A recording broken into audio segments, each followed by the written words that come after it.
For nearly a quarter century now, television has been seen as the premier medium in American entertainment. This kicked off with the second golden age of television, also known as peak TV or prestige TV. This has been awesome, and shows from this era have been featured on this channel before, but we thought we would look back at some forgotten shows from before this era. We will now present to you 12 forgotten sitcom classics. I did want to take a moment to thank you for clicking on this video. We've got some great content coming, but before we dive in, I'd like to humbly ask that you consider subscribing to this channel if you haven't already. We're slowly but surely starting to build something here, and we would love to welcome you aboard. We do videos that focus on both the entertainment world and the sports world. Be sure to click on the bell icon for notifications so you don't miss any of our future content. Thank you for your indulgence. We are ready to begin. We do have some restrictions about which sitcoms could appear on this list. First, and perhaps most obviously, is that it must be a sitcom, naturally. Second is that it must have aired at least 50 episodes. And third, it had to debut before the year 2000, the generally agreed upon beginning of peak TV. Now, forgotten is a bit of a loose term, and we will use it somewhat loosely, but it can't be too well and famous. And classic is a bit of a loose term too, and we will be using it somewhat loosely. So based on these parameters, a show like Cheers will not be included. While it may not immediately come to people's minds anymore as an all-time great, that's usually based on recency bias. A show like WKRP in Cincinnati somewhat fits our mold. While many would struggle to argue it as an all-time great, it's probably revered at just the right amount, and it's still held in high enough regard. By virtue of not being a sitcom, a great show like St. Elsewhere isn't listed here, otherwise it would be. Seriously, go watch St. Elsewhere, it's on Hulu. Finish this video first, then go watch St. Elsewhere. Freaks and Geeks debuted in 1999, but it only had one season, and it has too much of a cult following to be considered forgotten. And one last show that doesn't qualify as it debuted in 2012 and only lasted one season is Go On. But the question must be asked, how was this show canceled after only one season? No, seriously, how was this show canceled after only one season? How was this show canceled after only one season? Anyway, on with the list. These shows are not ranked and will be revealed in order by earliest debut. We will be going slightly out of order in one instance to keep a couple of shows back to back, and we're not going to go too deep into these shows as we're looking to keep the runtime under a few hours.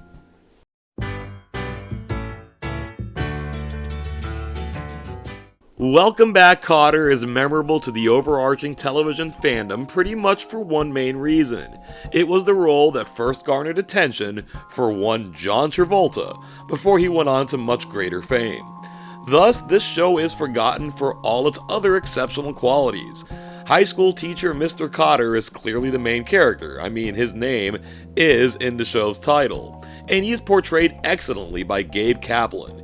He is wonderfully supplemented by his wife Julie and the Sweat Hogs, a group of remedial students under Mr. Kotter's care. Two things stand out about Welcome Back, Kotter that make the show so great. One, it offers us differing perspectives, not focusing solely on Mr. Kotter himself.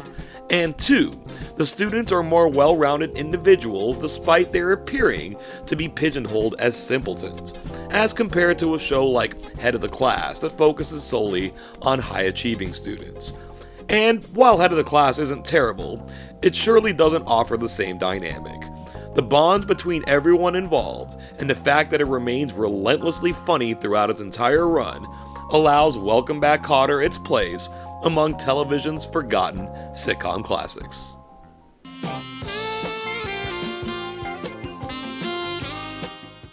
Welcome to Mel's Diner.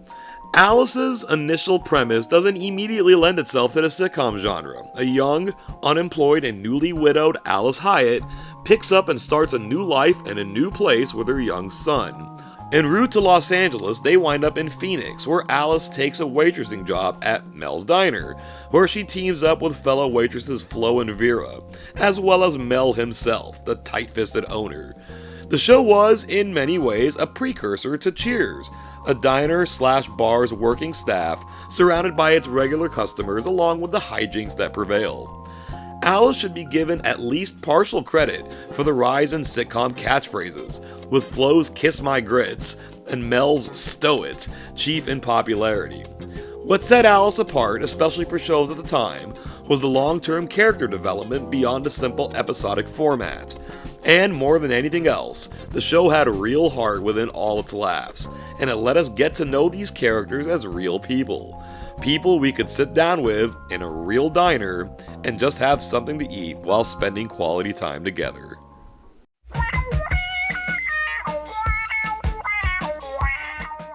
It's highly unlikely that Three's Company could ever be forgotten in the traditional sense. John Ritter's performance as Jack Tripper may only be rivaled in sitcom history by Lucille Ball.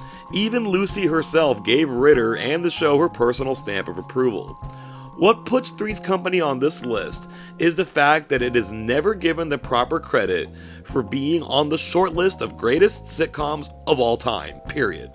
Some lip service has been given to the notion about Three's Company being a precursor to Seinfeld, which is somewhat true as the show wasn't really about anything, except that Seinfeld didn't hit the same notes Three's Company did, and at the end of the day, it wasn't capable of it. The love that existed between these characters, call it fraternal, call it familial, call it what you will, was unequivocal. It's so easy to scoff at Three's Company as being the show that has that one episode where they have a misunderstanding, but each and every episode was pulled off with aplomb and left us in stitches. Every time.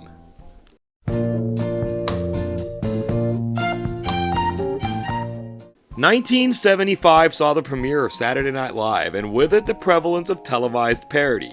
But never before had there been a scripted television show based solely on parody, which found a singular target.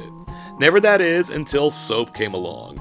Soap, as its name may suggest, was a parody of soap operas, and it had it all. Everybody slept with one another, there was murder, amnesia, alien abductions, all the staples of soap operas. And what a cast! We certainly can't name them all without drastically running up the runtime of this video. But how about Billy Crystal, Katherine Hellman, Richard Mulligan, Gordon Jump, Catherine Damon, Robert Urich, and Robert Guillaume? Soap was reasonably popular in its time, and it drew its share of controversy. It even saw its stature grow after it left the air as a cultural touchstone of sorts, but outside of the critical acclaim it later saw, its popular appeal seemed to diminish. With all of that in mind, we have no problem counting Soap among the forgotten sitcom classics as we rummage through the 2020s.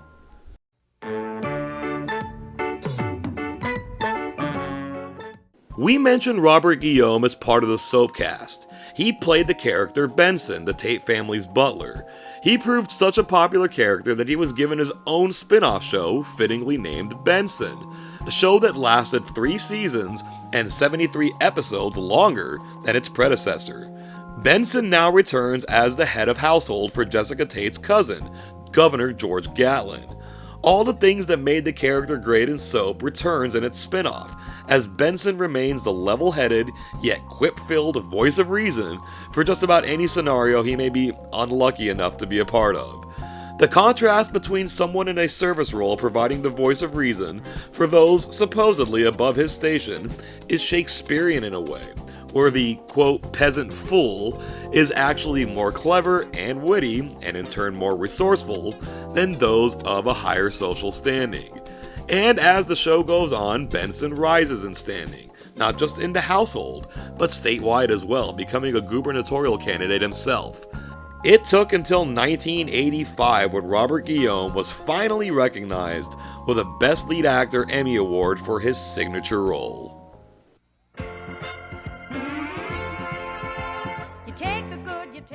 Debuting in an era where the quality of a television show held just as much sway as its ratings, if not more so, The Facts of Life was able to survive what would have been a surefire cancellation in the modern era after its first year on the air. It was this same mentality that allowed Cheers to survive its first season as well. While The Facts of Life certainly possessed that quality in Season 1, it was from Season 2 onward that the show really began to find its groove. They retooled the cast and brought on Joe as the proverbial fish out of water. Then, the ratings started to reflect the show's quality. One would think it would have been a little risky for a sitcom to be made up of female high schoolers in a boarding school, but the show was able to appeal to men as much as it did to women. Perhaps best known today for its theme song, The Facts of Life told a coming-of-age story as well as any sitcom in history. And who can't relate to that? There's no place like home. 227 was the perfect blend of family, friends, and frenemies. I was always upset that this show never got its proper due, and decades later, yeah, I'm still a bit upset. The collection of characters on this show were great. The always underrated, kinda caught in the middle Lester, the feisty and alluring Sandra, Sandra's sometimes younger mirror, Brenda, played by the now renowned Regina King in her first TV role, and the snappy busybody Pearl. But the jewel of this show is Mary Jenkins, played by entertainment legend Marla Gibbs. We got to know these characters on an intimate level based on their hilarious interactions with each other. Things went well for them sometimes, things didn't go so well for them other times, but all the time we got to share in on the fun. While the show would occasionally delve into more serious topics, it never lurched into dramedy status, and it always retained its charm. It's unfortunate that ratings took a drop and the show left the air after only 5 seasons. But what we got, we will always have, and we can always go back to it. There's certainly no place like home.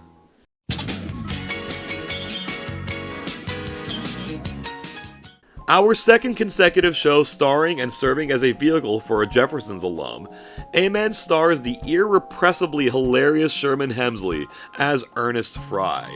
Reading directly from Wikipedia's character description, he is a widowed deacon of the First Community Church in Philadelphia, a personal injury lawyer, and a notorious ambulance chaser. Furthermore, from the same page, he is often dishonest and frequently gets into trouble with his many harebrained schemes. If that doesn't sound like something Sherman Hemsley can spin into gold, then you don't know Sherman Hemsley. The rest of the cast is excellent, and all the characters are well written, but it's neither possible nor fair for anyone to be compared to the powerhouse that is Hemsley. The burgeoning relationship between Ernest's daughter Thelma and the church's pastor Reuben provides for much sweetness, and the show's other characters have their moments in the sun. But make no mistake, this show was made from good to great on the power of Sherman Hemsley.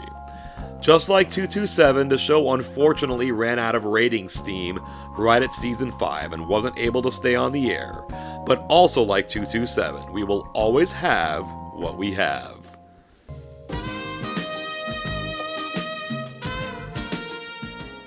If there were ever a group of people you wanted to see succeed in their endeavors, it was the women from Designing Women. This core quartet, Mary Jo Shively, Charlene Frazier, and Julia and Suzanne Sugarbaker, are all dynamic, charismatic, flawed works in progress. If that last part sounds familiar, that's because that would be a good description for just about anyone. These 4 felt like real people running a real business and enduring the struggles that real people endure. It's really a simple, overlooked concept in many production circles these days. Develop well-written characters. Who knew? The show played with politics but never made it overbearing, instead giving deference to the overall storytelling. A testament to the show's overall quality is that, in the midst of being shifted around different time slots, it faced cancellation only to be saved by a viewer campaign and placed into its regular Monday evening slot. However, the show wasn't able to sustain its success through a series of cast changes and off-screen drama.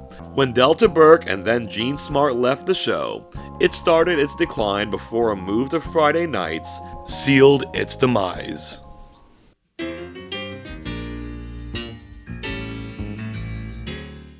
While Dream On wasn't the first attempt at scripted situation comedy in cable, nor was it even the first attempt by HBO, it was perhaps the most audacious. Martin Tupper could be just about any other man in his 30s gallivanting around New York City in the early to mid 1990s, a divorced father whose ex-wife is still very much in the picture, working the 9 to 5 as an editor for a publishing house, yada yada. What made Dream On so refreshing wasn't the broadcasting liberties allowed to a premium cable channel like HBO. It was in the way the story was told. Martin was essentially raised by 1950s television, and through clips from shows of that era, we are frequently able to get Martin's inner monologue without stooping to the cliche of a voiceover. This cleverly, and in a universal manner through the use of television, as we are watching television, immerses us in Martin's character. Dream On was popular enough to hit broadcast syndication, albeit in a cleaned up manner. And its use of inserted clips not only influenced shows like Family Guy, but could also be considered a forerunner to the YouTube video.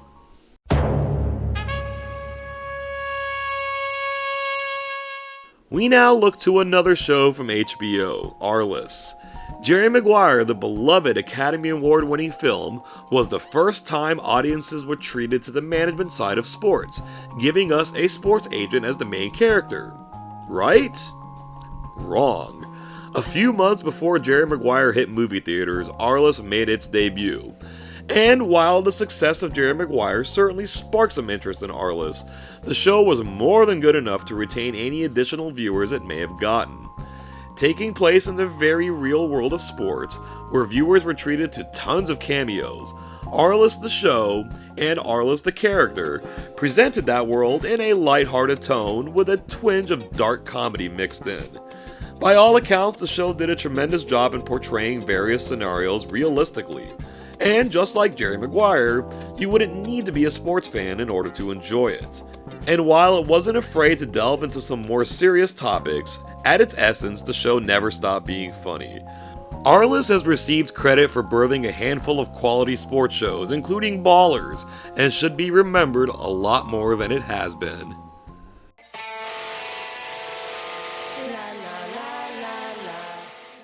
A spin-off of Beavis and Butthead didn't offer much in the hopes of something different from the parent show. Not that there was anything wrong with the parent show, but spin-offs should be able to differentiate themselves. And against expectations, Daria did just that. Daria, the character, was an outcast in Beavis and Butthead, and she was an outcast in her own show, but that's what made her special. Her wit, sarcasm, and borderline nihilism toward the world around her endeared her to the audience, who had certainly been through such situations themselves, or were currently undergoing them. Yet, she wasn't immune to the human experience either. She's best friends with Jane, she has romantic feelings for Jane's brother Trent, and she eventually begins a relationship with Tom. And while she isn't enamored with her family, especially her popular younger sister Quinn, she does love them, in her own way. Daria never holds her tongue, always calling out a situation for what it is, allowing us to share in her lived experience. This show will certainly be remembered by many, and in some cases it will be remembered fondly, and it is often credited as a great animated show. But its greatness deserves more than to be restrained to simply that medium. This list contained 12 entries, but it could have easily included 112, so I surely missed out on something. Be sure to drop a comment and let me know what shows you would have included, or which of these 12 shows you would have left out. Thank you so much for watching this video. If you liked it, then please hit that like button. Be sure to share with a friend, and if you haven't yet, please subscribe to the channel and hit that bell icon. We'll catch you next time. Have an awesome day.